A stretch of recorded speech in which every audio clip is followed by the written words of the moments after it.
In the quaint town of Elderwood, nestled between the unsleeping city and the slumberous sea, time trickled with a peculiar fluidity.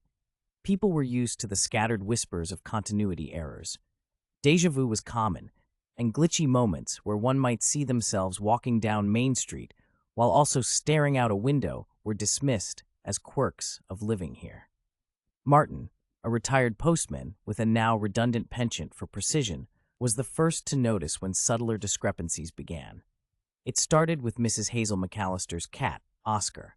One moment, Oscar would be lounging on the porch, and the next, he'd be seen sulking under the camphor tree, simultaneously. Unlike the townsfolk who had learned to shrug off Elderwood's peculiarities, Martin felt compelled to track these inconsistencies. He jotted notes, created charts, and soon his walls were covered with a map of misalignments. What truly cemented his concern was the incident at the Elderwood diner. Martin was enjoying a quiet meal when he noticed the waitress Josie serving the same slice of cherry pie to Mr. Benson at table 4. Only moments later, Josie approached with a pie in hand and, remarkably, served the very same slice to Mr. Benson again, as if the pie and his enjoyment were locked in a delicious time loop. This happened 3 more times. Each time, everyone acted as though it was perfectly normal, except Martin. As Martin continued to witness these repetitions and parallels, he came to see them as a form of communication, a message that wasn't yet clear. He started piecing together the loops and the simultaneous happenings, searching for a narrative or a warning amidst the slip in time. Some afternoons, he would sit by the Mara River, watching the water flow in reverse, hoping to catch some clue in its backwards language. One evening, Dr. Lila Montero, a quantum physicist who had chosen Elderwood as her sanctuary from the rational world, found Martin poring over his chaotic charts in his garden.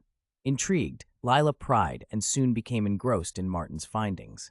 Together, they hypothesized the town was existing in multiple temporal dimensions, each slightly out of sync with the other. Lila suggested they could tune into these frequencies using a device she was developing. Using a conglomeration of electromagnetic sensors, old radio parts, and a weathered violin which supposedly belonged to a time traveler, they built what they lovingly termed the chronochord. During its first test in the center of town, the chronochord hummed and whirled, bending the air and blurring the images around. Suddenly, for a brief moment, everyone in Elderwood experienced the same time. A clarity settled over the town square, faces showing sudden understanding, as if they all had awakened from a shared dream. But the device could not hold the consistency for long. The machine overheated, and time slipped back into its pleasant disarray. However, the moments of shared reality left a lasting impression on Elderwood's residents. Conversations shifted from weather and trivial day-to-day matters to talks of shared experiences, personal time loops, and communal dreams. It brought them closer, knitting the community tighter. Martin, affected deeply, transformed his hoard of discrepancies into art.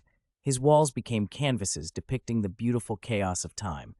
People would visit, finding solace and wonder in the looping stories painted on rotting wood. Dr. Montero continued her work with renewed purpose, aiming to refine the chronochord to perhaps one day stabilize the town's temporal tear. Elderwood remained a slipstream town, a place where time danced to its own peculiar tune, and its people learned to dance along with it.